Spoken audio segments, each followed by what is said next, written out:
Hello friends, how are you all doing today? I am very excited because today we are doing our very first book/movie recommendation video. I become obsessed with books recently and my TBR list has gotten very big very fast. So I thought it would be fun to make a list of movies and books that I think are perfect for spring or summer since we are nearing the end of spring and entering the beginning of summer.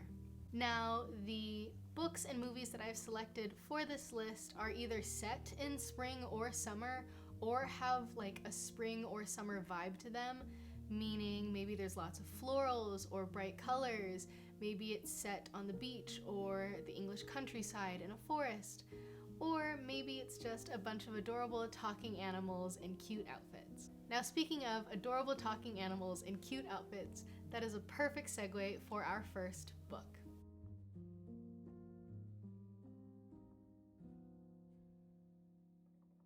Our very first book is anything written by Beatrix Potter. If you don't know who she is, then I bet you know who her characters are. One of her most famous characters is Peter Rabbit with his bright blue jacket and adorable little bunny. Her books are absolutely adorable. Everything is set in the Lake District in England and all of the animals talk, and it talks about the adventures and chaos that they all get into in their daily lives and really cute stories about them farming. She does all of the illustrations for her books. So not only is it her writing, but it's also her drawing it, and they are so pretty. I even have tin cans with tea in them that are Beatrix Potter themed, and they're some of my favorite just because of how pretty they are. It's so perfect for spring. It's just absolutely adorable. It's very cute, it's very whimsical and warm and bright, and it is a perfect thing to read for spring. Now, the next book on our list is Emma by Jane Austen. Emma is a story written about a girl named Emma in the 19th century England who lives a very unconventional life for a woman. She takes pride in being village matchmaker, but when things start to go wrong, she ends up in a little bit of trouble and then ends up in her own romance, which she does not want to be in. I hear that it is a very cute book. It's not one that I've read yet, but it's on my TBR list. There's also a movie that came out in 2020 with Anna Taylor-Joy in it that I hear is fantastic.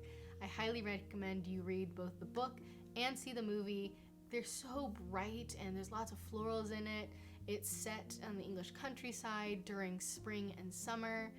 It's such a good read from what I've heard, and the movie just makes you feel good, and it's about as spring and summer-esque as you could possibly get. The last book on our classics list is Anne of Green Gables by L.M. Montgomery. I actually just finished the second one in the series, I think last week, and it's really cute. I loved it. It tells the story of a girl named Anne who gets sent to Green Gables, where she ends up getting in tons of mischief and changing the lives of the entire town and community around her. Anne is such a cute character. She's a fun, whimsical girl who has this massive imagination, and she calls people who are her friends kindred spirits, which I think is really adorable. I might steal that and start calling people kindred spirits. But she just has such a big imagination, and what makes this perfect for spring and summer is how much she talks about florals and how big and imaginative she is. Like, she is obsessed with this cherry tree that's right outside of her window, and she sees this lake called Farmer Bill's Lake or something like that, and she says, that is not a good name for a lake like that. A lake like that should have a more majestic name, a name like the Lake of Shining Waters. I mean, she's so cute. How could you not love her? It's a perfect series for spring or summer. I highly recommend you read it. I believe there's also a television show for it. It's called, I believe it also has a television show called Anne of Green, no. I believe there's also a television show for it called Anne with an E on Netflix. I've only watched 1 or 2 episodes on it, but I've really enjoyed it so far. Now we're moving on to the fantasy books on our list, or fantasy romance, and the first one is another book that I am obsessed with, and that is called A Court of Thorns and Roses. I love this book so much. I could talk about it for hours. And this book would be if you mashed like High Fae meets Beauty and the Beast retelling and Hunger Games all together. that is like a taste of what this book is like.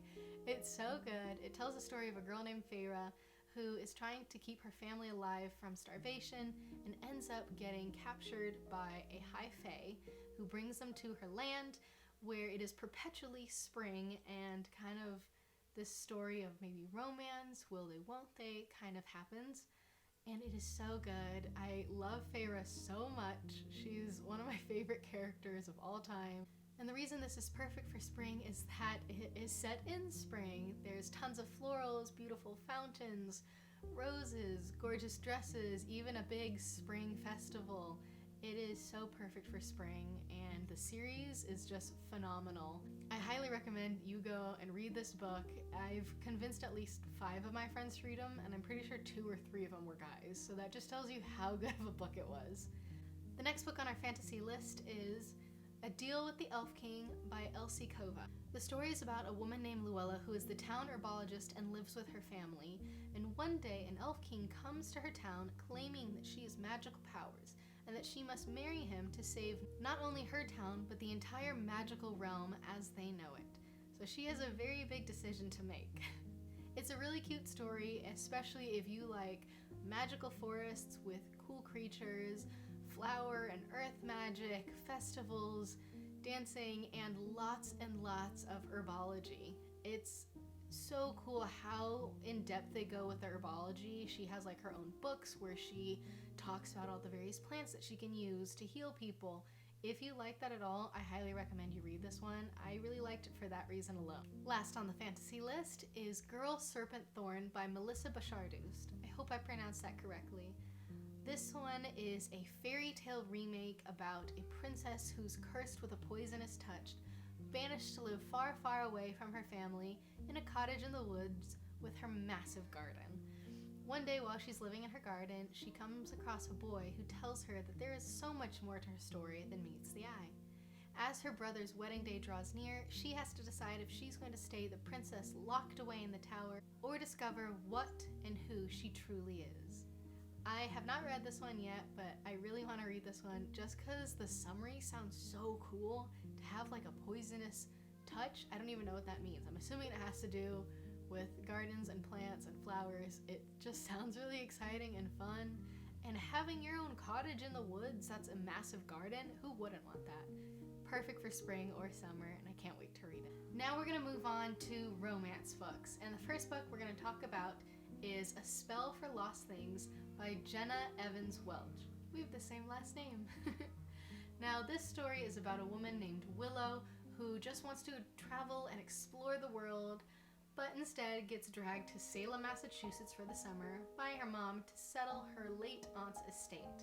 During this time, Willow meets Mason, a boy who's been in the foster care system for a while and is currently on the search for his mom. Willow and Mason can't help but be pulled into the mysteries surrounding Willow's family, her mother's past, and the fact that her aunt might actually be a witch. And they might even find a little romance along the way. The universe brought these two together. Now it's up to them to see if they have the courage to discover what that reason actually is.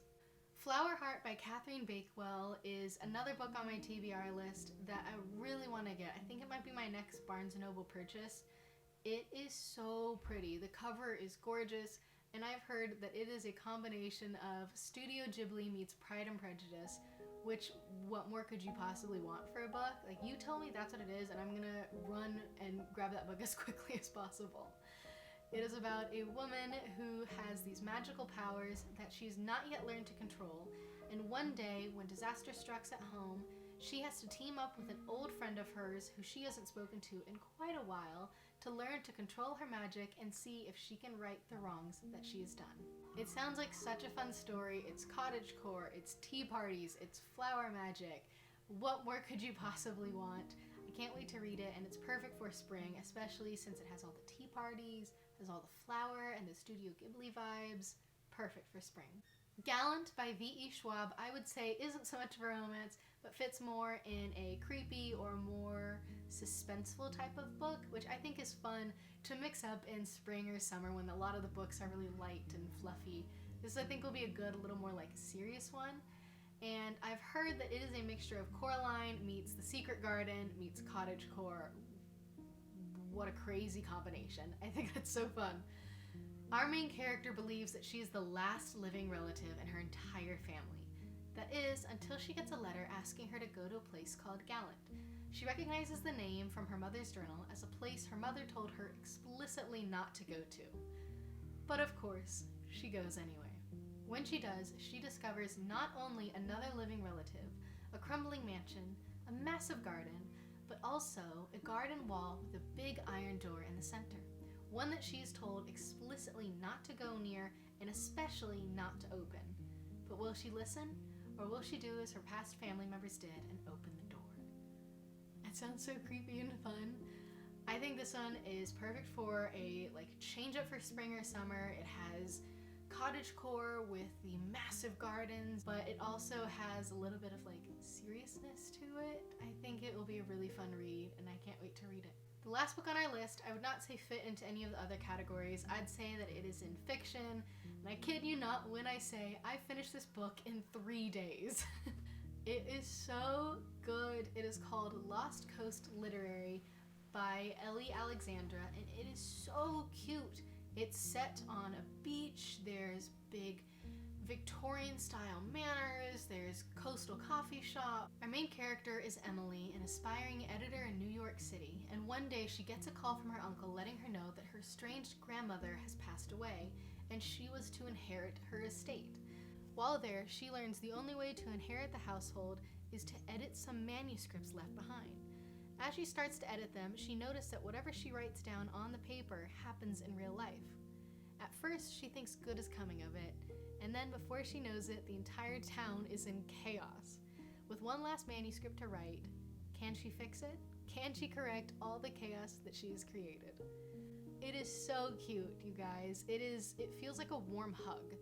This book is just a warm hug on a coastal city. It just feels so warm, and you end up loving the characters. And it's so cute how many bookish quotes are in it, how many book things. You feel very seen. It's such a good book. I highly recommend you read it. It is set in summer, so it is a perfect summer read. So that is all for my books, so let's move on to my movies and TV shows that I think are perfect for spring or summer.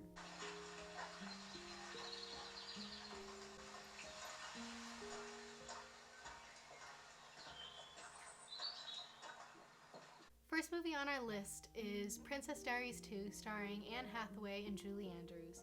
This movie takes place in Genovia instead of San Francisco like in the first one, and it tells the story of how Mia Thermopolis is working to become queen, but to do so, she must marry somebody that she has never met, and is all about the trials that she has to go through to find her someone. It is an enemies to lovers. It's so cute. It is, I'd say, light academia, just because of how everything looks. There's tons of florals, there's archery, there's horseback riding, there's walks on the beach. I could not talk enough about how much I love this movie. I watch it all the time. It's so cute. It has some of the most amazing actors in it, and it's just a feel-good film. It's definitely one of my favorites. I highly recommend you watch it. It's perfect for spring or summer. You've Got Mail, starring Meg Ryan and Tom Hanks, is one of my all-time favorite rom-coms. The movie is about Meg Ryan, who owns a boutique bookstore, and Tom Hanks, who has just moved in across the street, who owns a corporate rival bookstore called Fox Books. An intense rivalry begins to start between the two, but little do they know, online they've been speaking anonymously. Now, while they've been speaking online, sort of a love and friendship begins to bloom. One day, they decide to meet in person, and Tom Hanks discovers who he's been speaking to online and has to reconcile his feelings with the woman he knows online with the woman he knows in person. It is such a cute tale. I adore You've Got Mail. It's so cute. There are lots of florals, tons and tons of books, very cute meetups. It's a really, really adorable romance. I highly recommend you watch it if you have not yet. It is perfect for spring or summer and very, very feel good. The next movie on our list is one of my all-time favorite movies, possibly ever. It is the 2005 Pride and Prejudice starring Keira Knightley. It is so stinking adorable. It is so good. It is about Elizabeth Bennet and Mr. Darcy and how they also go from intense enemies to lovers, and all of the chaos and mishaps and communication errors that happened all throughout the meeting. It's very cute. I'd say this movie feels like a warm cup of tea in the early morning or late at night, if that makes any sense. It just feels really good when you watch it, and you just fall in love with all of these characters, and there's so many of them, and they each have their own little quirks. It's a really, really, really well done movie in my opinion. It's a must watch for me. Big Fish is if Tim Burton and cottagecore kind of smashed together. That is kind of a little bit of the energy that Big Fish is. Big Fish is actually directed by Tim Burton, so you have a lot of his eccentricism in the film, but it has, like I said, this cottagecore feel to it where it's lots of bright, adorable colors, tons of florals, really unique set designs, which I really loved. It is the story about a man who comes home to meet with his father who's not doing so well health-wise, and him reconciling with the fact that he didn't really have the best relationship with his father due to the fact that he never believed the stories his father would tell because they were so over the top and outlandish.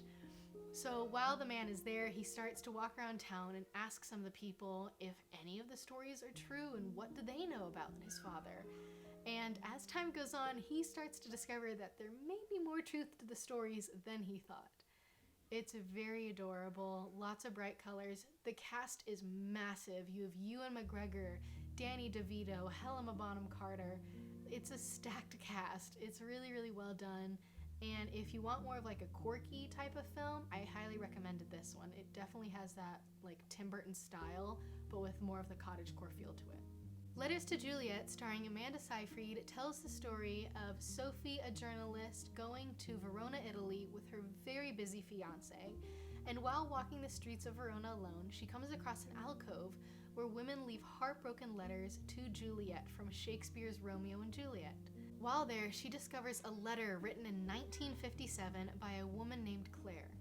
Sophie decides on a whim to write back and ends up meeting with Claire face to face, who is now an elderly woman. Sophie, Claire, and her very grumpy grandson all decide to go on an adventure to see if they can reunite Claire with her long-lost love.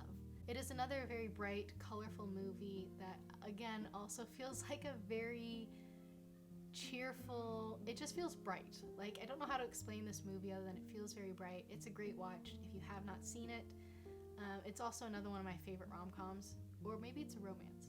Either way, it's a romantic film that's one of my favorites. It's a really adorable watch if you haven't seen it.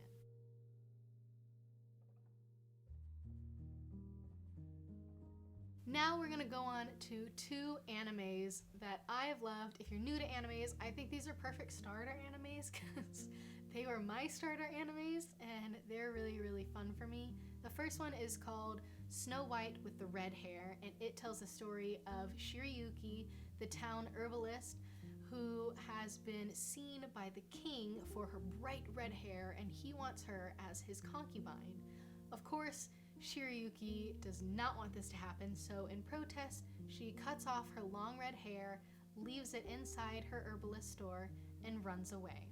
While on the run, she ends up bumping into Zen, who is the prince of Clariness, a neighboring kingdom.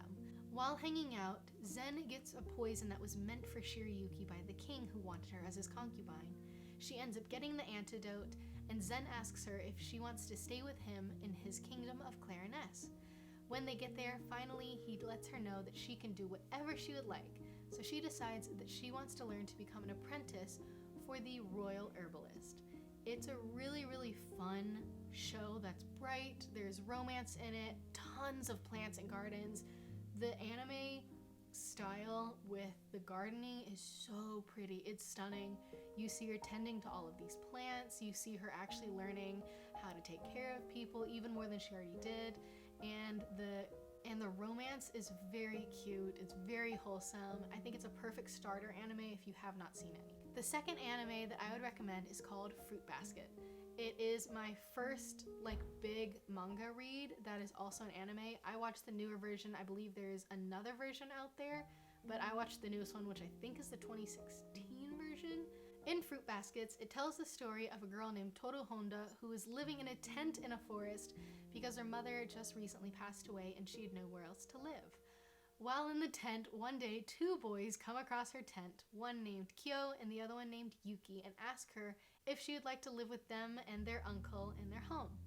She moves in with them, and while living with them, discovers that everyone in their family is actually a member of the Chinese zodiac, and when hugging anyone of the opposite gender, the people turn into those animals. So anytime she would hug Kyo or Yuki, they end up turning into their animals.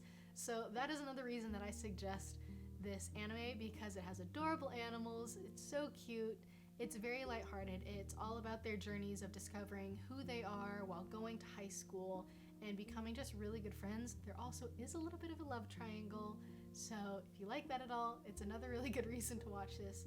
I would warn you though, I believe in the second season or third season, I believe there's a trigger warning for abuse, family abuse. I didn't know about it and it surprised me when I watched it. But just look that up if that's something that might bother you. But it's so good. It's very wholesome, very adorable. It is like a sugar cookie in a TV show because of how wholesome it is. I love Toru. She's just the most innocent, pure being possible. It's perfect for spring or summer. So with that, I really hope you guys enjoyed my book movie recommendation video for spring or summer.